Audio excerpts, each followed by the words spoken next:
Podcast Network's family of shows. Available everywhere podcasts.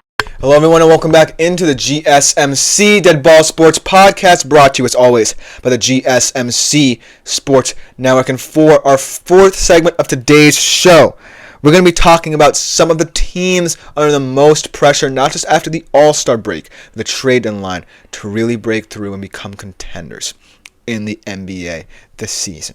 Whether it be because of big moves, whether it even be because of their standing pat, whether it be because they're forced to stand pat because of the second apron and luxury tax. I feel that all four of the teams I'm going to mention are in different spots in the spectrum of contention or potentially seeing their big threes, their franchise players, bring them crumbling down as a result. And I think a lot of these teams also are going to have very similar problems in the summer. But there are two teams on this list that I think are going to be competitive this season at the very least.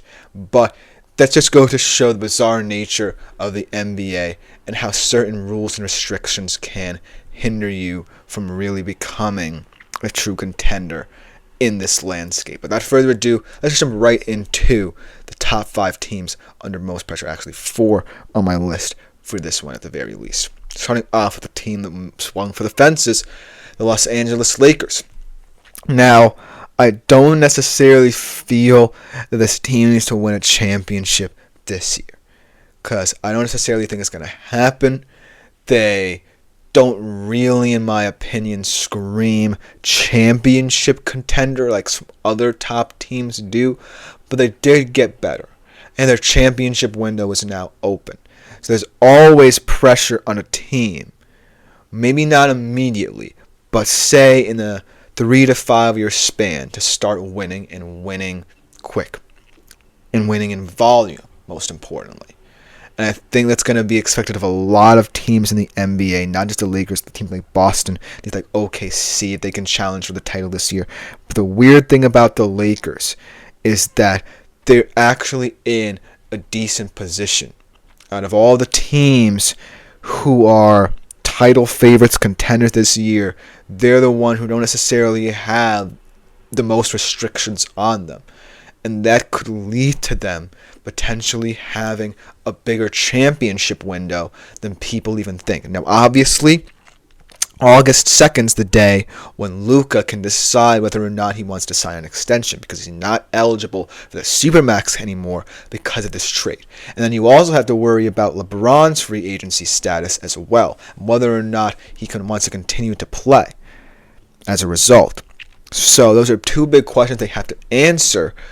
But I do think as long as they continue to build the draft as well as these already fantastic players in this core they've built, I feel like the Lakers should be fine. But just don't expect them to immediately compete this season, because championship windows can be as long as you think and as short as possible as well. But the Lakers one is a little bit unusual because of the nature of this trade, in my opinion. So I would say they're under the least pressure out of all these teams on the list, especially in terms of finances. But it could be a different story if 3 to 5 years from now there's some turmoil that stems from this move.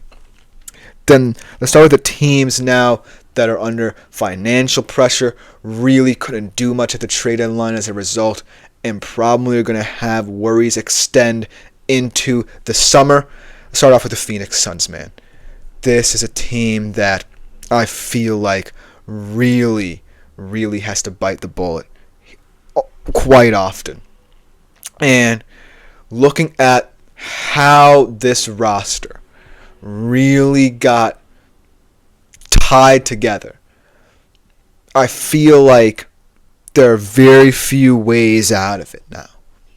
For example, Kevin Durant's trade situation is going to be very, very hyped up come the summer. But then you look at the whole Bradley Beal situation and the no trade clause kind of hindering what they could do in free agency. Because remember, they were in on a potential landmark trade, a groundbreaking trade where 6 teams would be in on it, and they would see themselves gain Jimmy Butler, and Kevin Durant would have been gone if they did not want him. But now they're stuck with KD. Bradley Beal's no trade clause is really messing things up for them, and all their worries are going to stem into the summer. And they're already built millions and millions of dollars over the second apron, and they're in a spot where they're barely at 500. They have the toughest schedule remaining, and a roster with Kevin Durant, Devin Booker, and Bradley Beal has a chance of not making the playoffs this year. So I feel like because of all the things that prohibited them from making moves to the deadline, the Phoenix Suns might just be the team in the most danger out of this list. I won't even say they're under pressure. They're already falling out of that category altogether. I don't like the complexion of this team if nothing gets determined in the coming months, because this could become a very tense and nerve-wracking situation. And I'm not necessarily thrilled if I'm any of the players on this team that we're just prolonging the inevitable. So that's why I'm not necessarily saying that the Suns are a team that are under pressure this year. The pressure is going to amp up beyond what even the Lakers and several teams left on this list are going to even imagine being at, because I really don't know what the Suns team is going to look like. So that's where all my worry for them stems from. But a team that kind of is a little ahead of the curve over the Suns, the Milwaukee Bucks. They at least made a trade. They offloaded money as well. They're not as deep into the second apron as the Phoenix Suns. But I still don't necessarily think that moving on Chris Middleton for a 29-year-old Kyle Kuzma is as good a move as people think. I mean, yeah, he's a younger player, but I don't think he's going to contribute as much as Chris Middleton did over his Bucks career. And you have these aging centers who are both free agents, and Giannis might continue to grow a little bit unsettled if this whole thing with Damian Lillard doesn't work out and they don't make a deep run in the playoffs, which I don't think they will in this Eastern Conference landscape. So as much as this Bucks team is in a weirder but more manageable spot than Phoenix, I feel like the reason why this could become an even iffier situation is because the stars of this team hold a lot of weight, and they hold the burden. And if all the role players that you brought in to support them either aren't there or are getting replaced, I feel like that's where the problems will come from Milwaukee. And they really can't do much against the second apron. So I'm really intrigued to see how this all plays out in Milwaukee, because I think their championship window out of all the teams on this list is shrinking the most. Because I feel like Phoenix,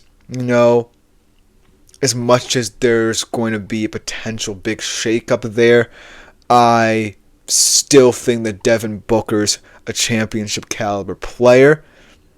And Milwaukee now feels like a team that is under the illusion that the championship window is over, but in all reality, they're going to be scrambling a lot more than you would like a championship contender to be. So that's why Milwaukee, in my opinion, out of all these teams, is under the most pressure to at the very least make a go of it in the Eastern Conference playoffs, because chances are this team is not going to look as appealing as it once did when Giannis was in his heyday. So, and he still is, but you know what I mean. But I do think that there might be hope in this Kyle Kuzma trade, and I would love to see it play out well for them. But for now, they're not necessarily appealing in terms of a championship scale. But the last team on my list, I'm the least worried about. Yes, they're under pressure because they didn't do anything at the trade deadline. We talked about this a little bit in our last NBA segment, but I'm not too worried. about this Houston Rockets team, because I feel like it's a brave decision, it's a bold decision by this organization to stand pat the deadline and say, we believe in the players that we invested in. And because this could be a continuous cycle for us, why not rely on who we've already got ahead of the curve, but specifically in our rebuild, and continue to build through the draft, continue to build through youth, and try and make a go of it in the Eastern Conference over the next decade or so. Because the thing is, a lot of these teams on my list have very small windows, or had very small windows. The Houston Rockets, in my opinion, their window is wide open for as long as this strategy helps them. And I feel like, because, like I said, they're far ahead of the curve in the rebuild, no one expected them to be as good as they are right now in the West. I feel like the pressure's going to come from the fact that when there's opportunity potentially to improve this team, how people view it if they don't. Because I still view this team very highly if they don't add another piece. But another piece could be the difference between winning 2 championships in the next couple of years or 3 to 4. So if I'm Houston, I got to have in the back of my mind that our championship window is wide open. But I also have to have in the back of my mind how open we want it to become should you add another player. So that's what's intriguing to me. But let me know, out of all 4 of these teams, who you think is under the most pressure. If there are any other teams you think are going to be under pressure. Because coming up next, we transition across the pond, looking ahead to the summer transfer window for the top clubs in Europe, what they need to improve on. We'll be right back after this short break to conclude today's show.